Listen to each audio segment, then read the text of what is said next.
Hola, bienvenidos al canal La Inteligencia Espiritual. Y continuamos con los estudios bíblicos relacionados con el tema Una vida nueva en Cristo. Para este estudio he realizado una revisión sistemática sintetizando las evidencias disponibles en estudios primarios, Biblias en diferentes versiones, Biblias de estudio, diccionarios y enciclopedias bíblicas que me han permitido sintetizar y realizar los estudios bíblicos con la ayuda del Espíritu Santo, que hace clara la verdad de la revelación escrita. En el podcast anterior explicamos que si tenemos una nueva vida en Cristo, estamos muertos al pecado y vivos en Cristo. Somos libres para servir a Cristo.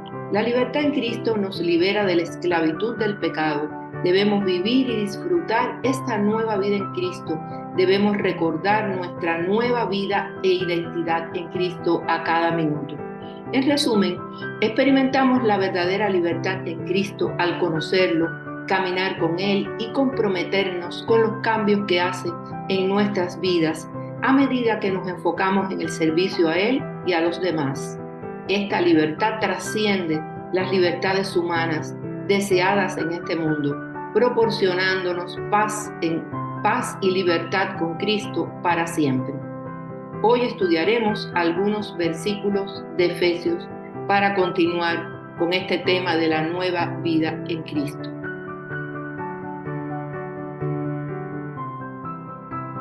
Mientras estaba preso en Roma, Pablo escribe Efesios, porque tras escribir Colosenses, tuvo revelaciones sobre la iglesia.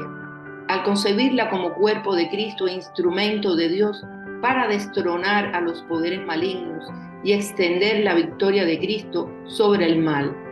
Pablo dice que la multiforme sabiduría de Dios se manifiesta en la iglesia, mediante el fortalecimiento, madurez, confrontación y victoria de los creyentes y la apelación a ayudar en el avance de los otros. A tales efectos, Pablo hace un llamado a vivir como sabios, llenos del Espíritu Santo para la triunfante vida espiritual del guerrero de la fe. Y esta es la instrucción, que es válida en nuestros tiempos. Así que tengan cuidado de su manera de vivir. No vivan como necios, sino como sabios, aprovechando al máximo cada momento oportuno, porque los días son malos. Por tanto, no sean insensatos, sino entiendan cuál es la voluntad del Señor. No se emborrachen con vino que lleva al desenfreno. Al contrario, sean llenos del Espíritu. Anímense unos a otros con salmos, himnos y canciones espirituales. Canten y alaben al Señor con el corazón, dando siempre gracias a Dios el Padre por todo, en el nombre de nuestro Señor Jesucristo. Efesios 5, del 15 al 20. Este es un llamado a vivir en sabiduría, a andar con cuidado, no como necios, sino como sabios, y supone caminar cautelosamente como alguien que se mueve por un terreno lleno de plantas espinosas. Hay que buscar la voluntad de Dios, conocerla y obedecerlo. Vivir en sabiduría es lo contrario a vivir en insensatez. Por eso hay que aprovechar bien el tiempo, no dejar pasar ninguna oportunidad propicia, aprovechar el tiempo kairos para sacar ventajas y sacar de todas las situaciones lo mejor. Los últimos tiempos, en su calidad de dolores de parto, traen necesidades y angustias. Este tiempo puede traer impugnación, tentación y peligro. Y la instrucción dada es: sean llenos del Espíritu. Esta instrucción deja claro el hecho de que esa condición no termina con una sola experiencia, sino que se mantiene en continuidad, siendo continuamente llenos del Espíritu de Dios. Estar llenos del Espíritu de Dios es estar llenos del amor de Dios. No solo comprender esta verdad, sino experimentarla, vivirla, para que podamos comprender junto con todos los santos cuán ancho y largo, alto y profundo es el amor de Cristo. En fin, que conozcamos ese amor que sobrepasa nuestro conocimiento para que seamos llenos de la plenitud de Dios. Efesios 3, 18. El Espíritu Santo es quien revela e ilumina nuestro corazón para percibir y entender el propósito de Dios. Es el poder que Cristo da para fortalecer nuestro ser interior. Es el espíritu de unidad que busca sostener el vínculo de la paz en el cuerpo de Cristo. Es el dador de la palabra como espada para la batalla. Recordemos que Isaías menciona la multiplicidad de manifestaciones del Espíritu Santo. Él fue el profeta que más mencionó al Espíritu Santo. Isaías había profetizado el ministerio del Señor Jesús en el poder y la unción del Espíritu Santo. El Espíritu del Señor reposará sobre él, espíritu de sabiduría y de entendimiento, espíritu de consejo y de poder, espíritu de conocimiento y de temor del Señor. Isaías 11:2.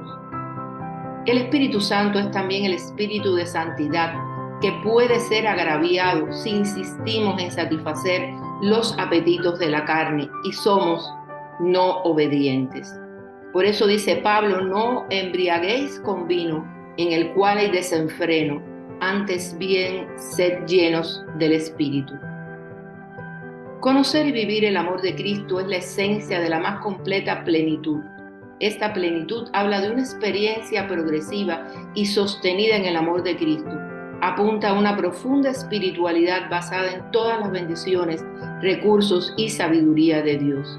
El poder, la sabiduría e inteligencia del Señor tienen que ser manifestadas y reveladas para dar respuesta a las necesidades espirituales y necesidades de modo general que tenemos como seres de este mundo.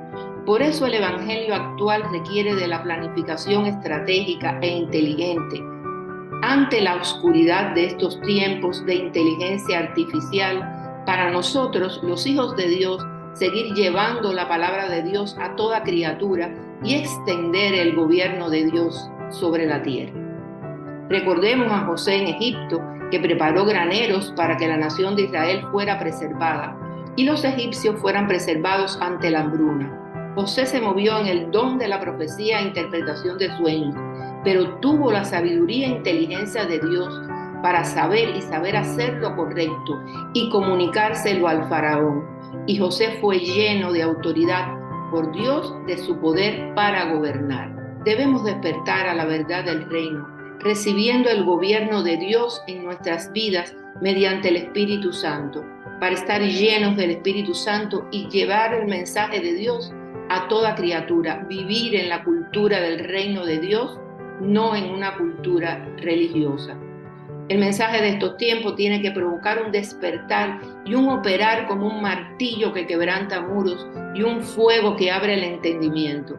Debe ser un mensaje que se base en todo lo que sale de la boca de Dios, no de las opiniones e historias de los hombres. No es un mensaje religioso ni de carácter eclesiástico, porque la luz es lo que hace que todo sea visible. Por eso se dice, despiértate, tú que duermes, levántate de entre los muertos y te alumbrará Cristo. Efesios 5:14. Pablo destaca el papel de los cánticos en la adoración como un medio de llenarnos del Espíritu de Dios, usando los salmos, o sea, la literatura bíblica en forma de canciones, y cánticos espirituales como expresión lírica inspirada por el Espíritu Santo. Por eso dice, anímense unos a otros con salmos, himnos y canciones espirituales, canten y alaben al Señor con el corazón, dando siempre gracias a Dios el Padre por todo, en el nombre de nuestro Señor Jesucristo. Recordemos que un corazón agradecido convierte nuestras preocupaciones y tristezas en alabanza. Un corazón agradecido es la voluntad de Dios para nosotros en Cristo Jesús. Así que ofrezcamos siempre a Dios por medio del sacrificio de alabanza, es decir, fruto de labios que confiesan su nombre. Gloria a Dios.